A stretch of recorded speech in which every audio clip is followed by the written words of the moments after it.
হাঁস খেতে শীত বা গরম আমার কাছে মনে হয় কিছুই দরকার হয় না। যার যখন পছন্দ তখনই সে হাঁসটা খেতে পারে। তবে হাঁসটা খাওয়ার থেকেও সবচাইতে বড় কাজ হলো হাঁসটা পরিষ্কার করা। তবে আজকে আপনাদের সাথে খুব সহজ একটা পদ্ধতি নিয়ে আসলাম, যেভাবে আপনি হাঁসটা পরিষ্কার করলে আর কখনো আপনি হাঁস খাওয়ার জন্য বাইরে যাবেন না।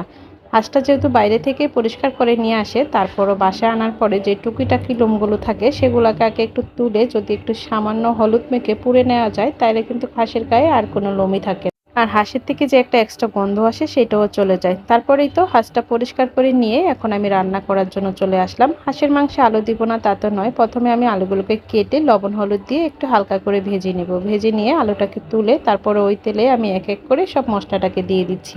আলুটা যত বেশি ভাজা হবে আলুটা খেতেও তত ভালো লাগবে। এখন আমি এক এক করে এখানে প্রথমে জিরা, তারপরে এখানে বেশ কিছুটা তেজপাতা না দিয়ে এলাচ, দারচিনি আর পেঁয়াজ কুচি দিয়ে দিব। দিয়ে এগুলোকে একটু কিছু সময় ভাজবো। ভাজা হয়ে গেলে তারপর আমি এখান থেকে একটুখানি মশলা তুলে রেখে দিচ্ছি। হাঁসের মাংসের আসল যে স্বাদটা, আপনি যদি এভাবে করে একটু মশলা ভেজে তারপর তুলে রাখেন আর এটাকে পরে বেটে দিয়ে দেন, তাহলে কিন্তু এর থেকে আলাদা রকম একটা ঘ্রাণ বেরোবে আর এটা খেতেও বেশি অনেক ভালো লাগবে। তারপর আমি এক এক করে এখানে বেশ খানিকটা পেঁয়াজ বাটা, রসুন বাটা, আদা জিরা বাটা আর এখানে শুকনো লঙ্কা বাটা দিয়ে দিলাম। দিয়ে এক এক করে এখানে এখন আমি গুঁড়া মশলাগুলো দিয়ে দিব। স্বাদ মতো লবণ, হলুদ, মরিচের গুঁড়ো।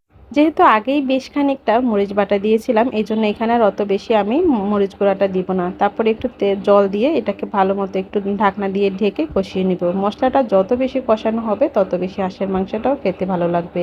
তারপর আগে থেকে পরিষ্কার করে রাখা মাংসটাকে দিয়ে ভালো মতো নেড়ে চেড়ে একটা ঢাকনা দিয়ে ঢেকে আমি বেশ কিছু সময় এটাকে কষিয়ে নিই। হাঁসের মাংস প্রেসার কুকারে না দিয়ে আপনি যদি এভাবে কড়াইতে করে কষিয়ে নিয়ে রান্না করেন, সেটা কিন্তু খেতে অনেক বেশি ভালো লাগে। আর মাংস যদি সিদ্ধ হতে অনেকটা সময় লাগে, এই জন্য আপনি মাংসটাকে একটু তাড়াতাড়ি সিদ্ধ করার জন্য চাইলে এখানে একটু পেঁপে কেটে দিয়ে দিতে পারেন। পেঁপেটা কিন্তু মাংসটাকে সিদ্ধ করে অনেকটা বেশি সাহায্য করে। সাথে হাঁসের থেকে যে তেল চর্বিটা বেরোয় সেটাও পেঁপেটা টেনে নিয়ে আপনার নিজের জন্য অনেক বেশি উপকার করবে। কেউ চাইলে পেঁপেটা নাও দিতে পারেন, তবে আমার কাছে পেঁপেটা দিলে মনে হয় হাঁসের মাংসটা তাড়াতাড়ি সিদ্ধ হয়ে যায় আর এটা খেতেও ভালো লাগবে। তারপর আমি এখানে আগে থেকে ভেজে রাখা আলুর পিসগুলোকে দিয়ে দিব। দিয়ে ভালো মতো নেড়ে চেড়ে তারপর এখন আমি এটাকে আরও কিছু সময় কষাবো। মাংসটা যত বেশি কষানো হবে খেতে কিন্তু ঠিক ততই ভালো লাগবে। আমরা অনেকেই ৩০০ পেটে যেয়ে হাঁসের মাংস খেয়ে থাকি বা বাইরে নানা রকম রেস্টুরেন্টে খেয়ে থাকি। তবে আপনি যদি বাসায় চাইলে এভাবে করে এই মশলাগুলো দিয়ে হাঁসের মাংসটা রান্না করেন, তাহলে কিন্তু আপনাকে আর কখনোই বাইরে যেয়ে হাঁসের মাংসটা খাওয়া লাগবে না। সবকিছু যখন কষানো হয়ে যাবে তারপর আমি এখানে বেশ খানিকটা গরম জল দিয়ে দিব। গরম জল দেওয়ার একটাই কারণ, ঝোলটাও তাড়াতাড়ি হয়ে যাবে আর এটাও মাংসটাও তাড়াতাড়ি সিদ্ধ হয়ে যাবে। তারপর আমি বেশ খানিকটা রসুনের কোয়া দিয়ে দিব। এটা দেশি রসুন হওয়াতে আজকে এভাবেই দিলাম। অন্যদিন আমি যেহেতু রসুনটাকে আস্ত দিই, তো ভাবলাম আজকে একটু এভাবে করে কোয়াটাকে খুলে দিয়ে দিই।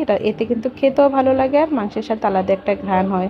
তারপর ঝোলটা যখন ঘন হয়ে যাবে, এখন আমি এখানে আগে থেকে যে মশলাটাকে তুলে রাখছিলাম সেটাকে বেটে মাংসতে দিয়ে দিব। দিয়ে নামিয়ে নিব। তো এই তো ঝটপট রান্নায় আমার আজকে হাঁসের মাংস রেডি। এখন এটা দিয়ে রাত্রের খাবারটা খেয়ে নিব। আপনারা চাইলে এভাবে কিন্তু নিজেরাও বাসায় তৈরি করে খেতে পারেন। তাহলে আর আপনার কখনো বাইরে রেস্টুরেন্টে বা ৩০০ ফিটে যেয়ে কষ্ট করে হাঁসের মাংসটা খাওয়া লাগবে না। তো আজকের মতো এখানেই বিদায় নিলাম। দেখা হবে অন্য কোনো দিন নতুন একটা রেসিপি নিয়ে। ততক্ষণ পর্যন্ত সবাই ভালো থাকবেন, সুস্থ থাকবেন।